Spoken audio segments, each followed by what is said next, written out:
Hi beautiful people, I hope that you are doing well and you're enjoying the festive season, whatever you're celebrating and wherever you're celebrating in the world. Today I thought I'm going to share 8 of my favorite habits and tips that have helped me in establishing very grounding routine for me. And remember, this is a very personal video for me. Some of these things might help you and some of these things you might not resonate at all.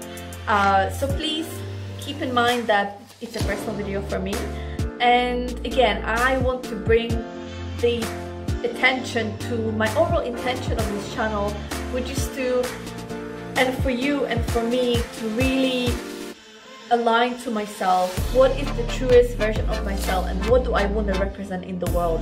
So I leave that to you. Whatever is your truest version of yourself, take that forward, and whatever brings you to that truest version of yourself, go ahead and explore that aspect of your life.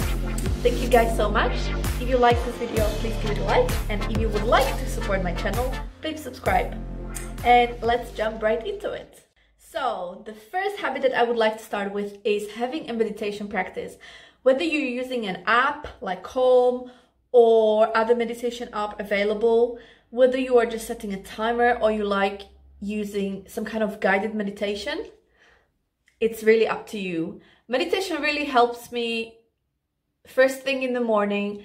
I set a timer for 15 minutes. I use an app called Insight Timer, and it really helps me to ground myself and to, even if not completely clear my mind from the thoughts, just be aware of what I'm thinking that day and be aware of that, the fact that I really am the observer, not my thoughts. And I think it's really beautiful to have practice that grounds you right in the morning. Even if you don't want to do 15 minutes, you know, you can, even if you do 1 minute or 2 minutes, or start very small. There's a really great research out there suggesting that if you have practice of, you know, 1 minute, 2 minutes of silencing your mind and quieting your mind, it can really impact the rest of the day. So that's the first thing that I do actually when I wake up in the morning. And then a next thing that I do that I love and I have a really beautiful, strong practice of right now is yoga. For those of you who love yoga, I get you, I understand why. Again, I think yoga, because you're using your breath more consciously and you're really aware of every single move is synchronized with the inhale and exhale, it just helps you to be more connected to your body. At least that's what it does for me. The fact that my mind and my body is synchronized together, I just feel really connected to myself. And I feel like it's, after my morning meditation practice, it's like a moving meditation practice for me. So I think when you really have something to look forward to, like for example, you buy a beautiful yoga mat, or even if you put your clothes a day before on the mat, so it's there, it's laid there, and you know that you want to do the first thing in the morning. I just think it's a beautiful thing. Even if you don't want to do yoga, you know, having some kind of practice, even few stretches, or I know some people like Pilates, or even going for a beautiful long walk, I think can really help establishing your mind and get ready for what's to come and whatever that is. So I have a little list prepared, just so you know why I'm looking down. So third thing that I think is important for everyone is finding something that you feel you are making, being creative in some way or another. And there's so many ways you can be creative, you know. For example, I really love doing something called a bullet journal. It's just, it's my little Christmas doodles. You know, just finding something that you feel when you're doing it, you feel in the flow. Or, you know, some people like music, some people like drawing, some people make sculptures. There's so many different ways you can, you know, be creative. But I think what I found is when I am not creating something, when I'm not writing or not drawing or doing something with my hands or writing, it just seems like there is a disconnection that happens. And when you are doing something creative, you feel, first of all, you feel in the flow, and you are really exploring yourself in a very different way. And you know, sometimes there will be things and there will be instances where you will not realize that, oh my gosh, like this is something that I want to do, this is something that I feel really passionate, really energized about. For example, before lockdown, obviously in the UK, there's this really beautiful shop where you can go and make and paint like little ceramics and stuff. And I've been there twice with my friends already. It's really beautiful. You are with your friends, you know, drinking coffee or a little tea, having a little treat, and you are making art, you're making something. So I made this beautiful little plate. You can put that, you know, on your table. You can put keys on it and stuff like that. And I went back there actually. I made this little jewelry box, which I really love. And it just really makes me feel quite beautiful and quite creative again, that I made something that's personalized to me, that I know I will be using, and I still feel very much connected to these items in some way or another. So I think it's beautiful to find something that you would like to use or explore yourself in different way. You know, even if you start doodling, or even if you're strumming a guitar in some way, there's this really beautiful thing. Last time in my video, I talked about the book called Untamed, Glennon Doyle. Incredible book. If you could get it as a Christmas present for yourself, I would definitely go for it. And she's talking about the fact that with the technology and the phones that we have and access to all these information, all these social media platforms, we don't get a chance to be bored anymore.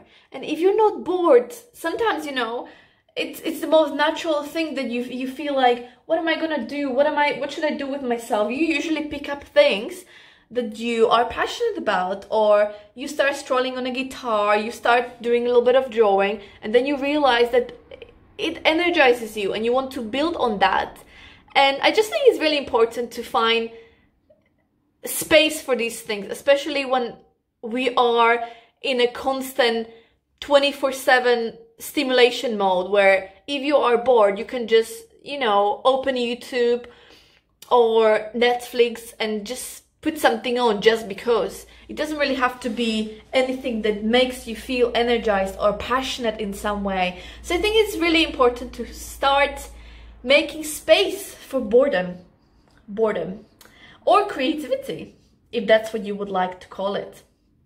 So this one is really beautiful one. My habit number 4, and I worked on this for a very long time, and I think that book Untamed really helped me see how I was conditioned to be a people pleaser, and that really stems from being a perfectionist and wanting to do things the best way. And I think I just want to point out there's a difference between striving for excellence and being a perfectionist. Being a perfectionist, you are really striving for things that are not achievable, and you put these really high standards for yourself and for your life to the point that you suffer. And I think that's not healthy. It's really important to establish balance for your life and make sure that you don't overcommit yourself. So that's when habit number 4 comes in. And now, before I commit to do whatever, whether it's accepting a job or whether it's, you know, even talking to a friend, right in that moment, I really try to tune myself in. And by that I mean I just like to take a deep breath, breathe in and breathe out, and realize, do I want to do this right now? Does this serve me well? So before I commit, I tune myself, I take a deep breath, and I think whether I want to do that or no. It was really difficult for me at the beginning because I always used to say yes. I always used to overcommit. I always wanted to be seen as someone who people should like. And I think it's really natural for human beings to want to be liked. But you know, there's a point where you really have to understand what is good for you and what is not good for you. And it's good to choose your crowd, it's good to choose your tribe, it's good to choose your friends, you know. And don't get me wrong, I'm not saying miss on the experiences and the adventures of life, but first just try to see first in yourself whether you want to do that or not. That's all I'm saying. That's what works for me, and that's what I'm constantly working on right now. So, my habit number 5, especially now during the quarantine, I read a lot. I love books. I always have. That's why I love writing as well, because I love reading so much. But I think it's such a beautiful habit to establish very early on, and read all kinds of things, fiction, non-fiction, history. Obviously, it's good to have your favorites, but I think it's such a beautiful way to, you know, really enhance your experience and kind of get a glimpse of someone else's life. I think that's why I love reading memoirs and autobiographies, biographies so much, because you get a glimpse of someone else's experience through words. And I think that's really beautiful. So just a few books that I've, you know, put my hands on right now. I've been reading through. Again, Glennon Doyle, Untamed. That's kind of like on a #1 list that I would recommend everyone to read. I'm currently actually reading Amy Schumer's book called The Girl with the Lower Back Tattoo. And it's not really a memoir, it's more like a collection of short stories and really funny experiences from her childhood and adolescence. And I think if you're a woman or identify as one, you would really find it interesting and hilarious and relatable. And I love that because she's funny, she's witty, she is talking about subjects not everyone wants to talk about, taboo subjects that have been silenced for so long in the society, and women have been told not to talk about them. That's why I love this book even more, actually. I have another book that I just started reading called Love for Imperfect Things by Haemin Sunim. Over 1 million copies sold. It's really a beautiful non-fiction book, and if you guys know a book called Ikigai, it's kind of like based on a similar concept of really embracing what is, and what we find as being imperfect or flawed, it's perfect for the purpose that it serves or served. I think it's really beautiful because, as I was talking about being a perfectionist or a recovering perfectionist, if you say, I always thought that perfection means being excellent all the time, but then I realized they are two really separate concepts and separate things. And, you know, I am very drawn to literature like this for obvious reasons, because I want to get a new perspective of what it means to be a human being, a full human being who is embracing all aspects of myself. And I am not perfect. Nobody is perfect. I'm always have been striving for excellence and wanted to do really well and create my own reality and world that I want to move in and just have a beautiful experiences in my life. I was always drawn to people like that. But that doesn't mean that I'm not going to make mistakes or I'm going to say sometimes the wrong things. That's why before I say something or before I have conversation now, I have this habit of tuning myself in to really realize, first of all, whether I want to have a conversation with someone. Because sometimes when we really are not tuned to ourselves or who we are, we might say the wrong thing, and maybe you will realize maybe it wasn't the best time to even talk to a person at the first place. So I'm really drawn to literature who I just can feel ease and just feel beautifully imperfect and embracing that part of me. And yeah, I have another book here called How to Fail. I have heard about this book from various people actually before. I have not started reading it yet, by Elizabeth Day. I'm pretty sure she has a podcast as well.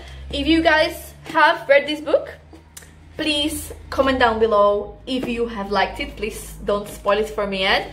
But I'm really excited over the holidays and you know, over the few months to read through it. From what I've read and from what I've heard, again, it's just embracing the fact that we are human beings. We're not supposed to be perfect, but we are supposed to progress and learn and move through the life as our own experience creatively, because we are creative human beings. Whether you are creating something actually with your hands or creating your life experience, we are creative human beings because we are human. That's a part of our humanity. And a part of our humanity is also to realize that we should embrace all those feelings, all those things that we're feeling. Sometimes when I used to hide underneath my pain and sadness, and you know, that's what happens. It accumulates in you and it resolves in something. Like, that's what Ayurveda is talking about. That's why, again, I'm very drawn to the science of Ayurveda as well, because they have these 4 stages of disease, and you can research about that as well. But if something keeps accumulating in you, and feelings, trapped feelings are really, you know, just trapped energy, and if you don't resolve it just by simply letting it go, or resolving it with an actual person and or a human being, it will resolve in some kind of discomfort, some kind of dis-ease. So I really love now and focusing on creating more ease and more space and more creativity and more beauty and more love and more abundance in my life. Again, I am not perfect, but I don't want to be perfect, because I never get it done. No one ever gets done. And this false, almost like utopic idea of striving for perfection just means that when you are there, or if you think you should achieve this unachievable goal of being perfect in some way, then it's done. There's nothing else to learn, there's nothing else to experience. So I am now just learning how to be more of me unapologetically and embracing it. And I think everyone should go on their own journey to discover who they really are. So, my last book that see? There's no such thing as perfect. Another book that I am going to be reading, haven't started yet, is The School of Life and Emotional Education. I have heard about this book as well. It's got really great reviews from the people that I respected. The Sunday Times top 10 bestsellers. So if you would like to do some more research on some other books as well, check this out as well. So, reading, you know, and that's not just, you know, having an actual physical books. You can find sources of inspiration from different bloggers, different writing sources and stuff like that. But I just like to have a physical copy of a book. There's something about smell of a new book that I completely love and adore. So that was tip number 5. Tip number 6 or habit number 6 is move your body, girl, or whoever is watching. Move your body more. There's something about physically taking your body on a walk or doing something with it that can move a lot of those trapped energies and feelings out. And I think that's quite beautiful. I love long walks, yoga, Pilates, all kinds of exercises. Before, you know, UK's lockdown, I used to go to the gym, but I'm trying to find more ways to move my body naturally outside.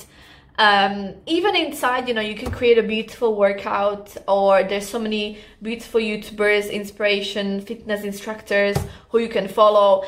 One amazing one that I really truly love is actually something called Kinergy.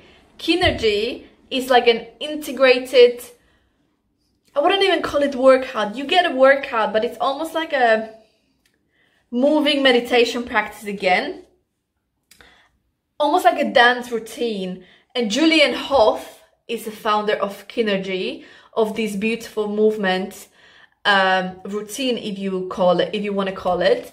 And she's guiding, or her instructors are guiding through different elements of your body and really create this connection between different elements, and makes you realize that the elements really live inside of you. You don't have to go outside and look for them.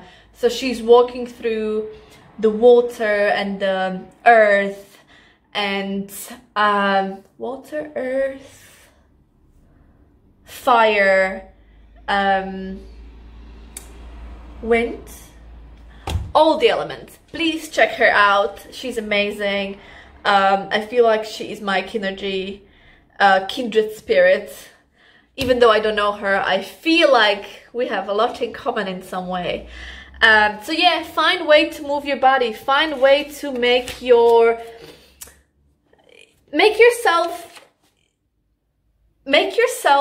be more in tune with who you are through movement as a medicine. That was actually number 6. Sorry, that is my bad, guys. Again, we're not here to be perfect, you know. So, habit number 7.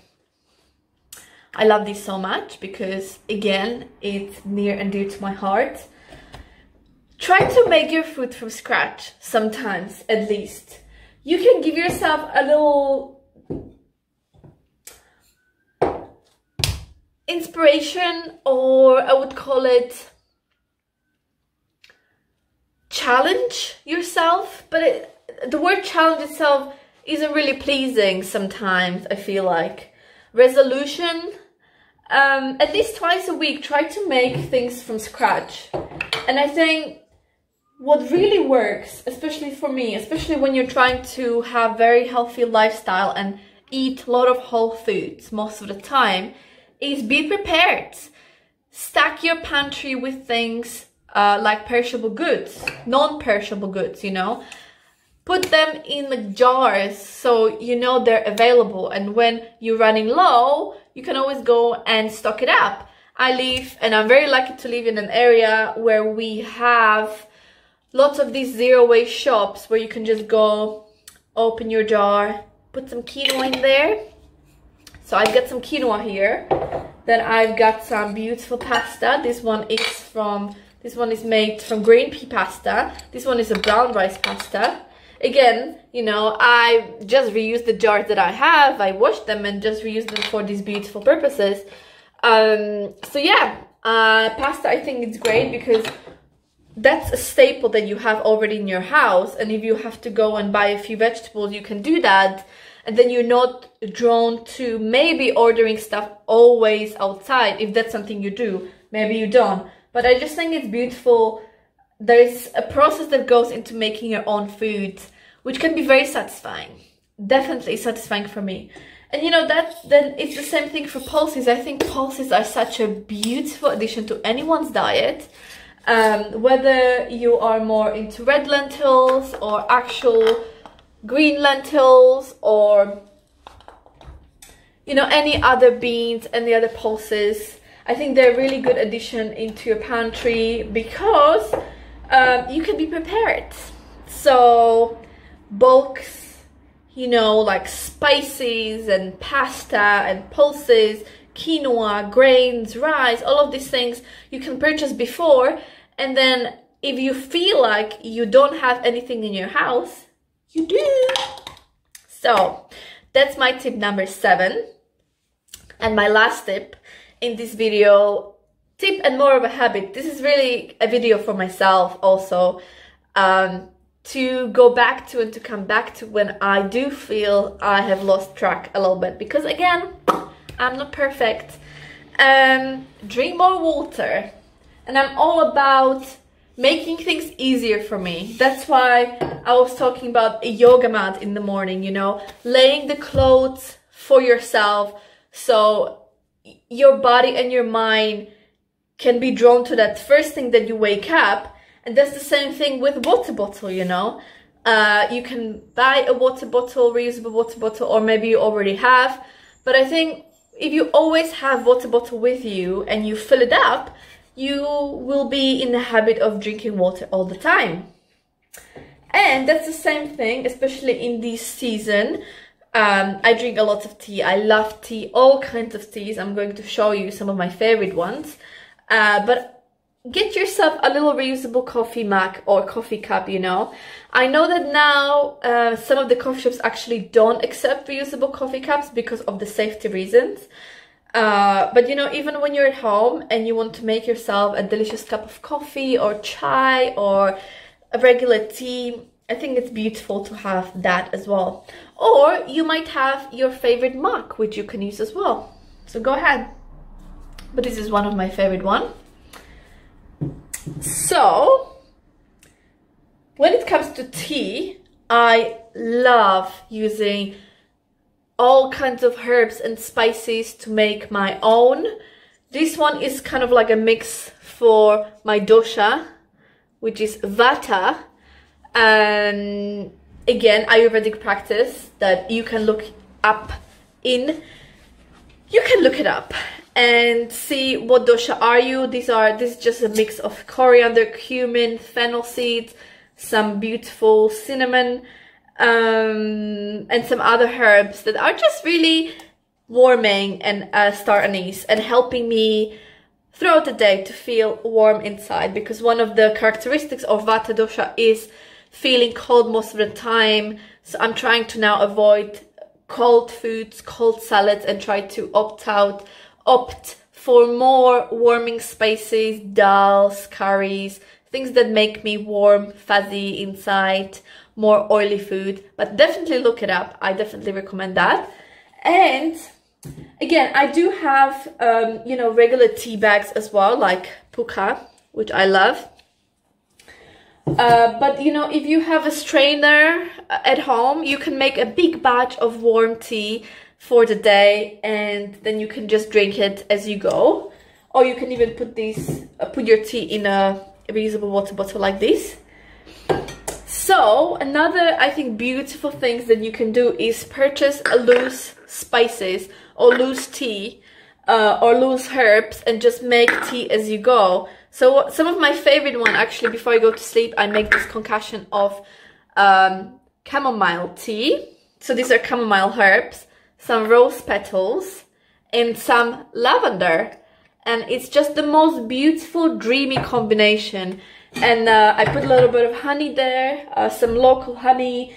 And there's something about ritual, again, that makes you want to be excited for your day and makes you want to move with more grace and ease and love. And that's what I am all about right now, especially at this stage of my life. So I really hope that you have enjoyed this video. I try to put an intention in everything that I do, especially making this content. And an intention for this video is really to explore who you are in all kinds of ways, whether it's through creativity, whether it's through the food that you eat, what you digest, like the teas that you make for yourself, yeah, the beautiful food that you're creating or making, or whether it's through, you know, to start to write some things in your journal, or draw something, or pick an instrument and start playing guitar or piano or something else. And another thing is to really realize that being a full human being and being in this body and being human and embracing your humanity means that you are not going to be perfect. And that's a beautiful thing. So can you embrace those imperfections that you thought all your life are the reason why you're not happy? Can you embrace those, pick them up and give them a little kiss? Maybe just do it right now, you know? Kiss yourself, love yourself. And I know it's easily said than done. And I'm doing this video because I'm a human being and I also struggle with these things. But I think these little rituals that you have, these little things that you pick up along the way, can really help you create this space. I think once you create a space for yourself, you can move with more grace and with more love and with more understanding of who you are and who you're becoming. And you will create and you will become a creative component on your journey. You will be co-creating your own life with the ultimate creator. So I hope that you enjoyed this video. Thank you guys so much for watching, and I'll see you later. Sending all much love and happiness and anything that you wish to experience today. See you.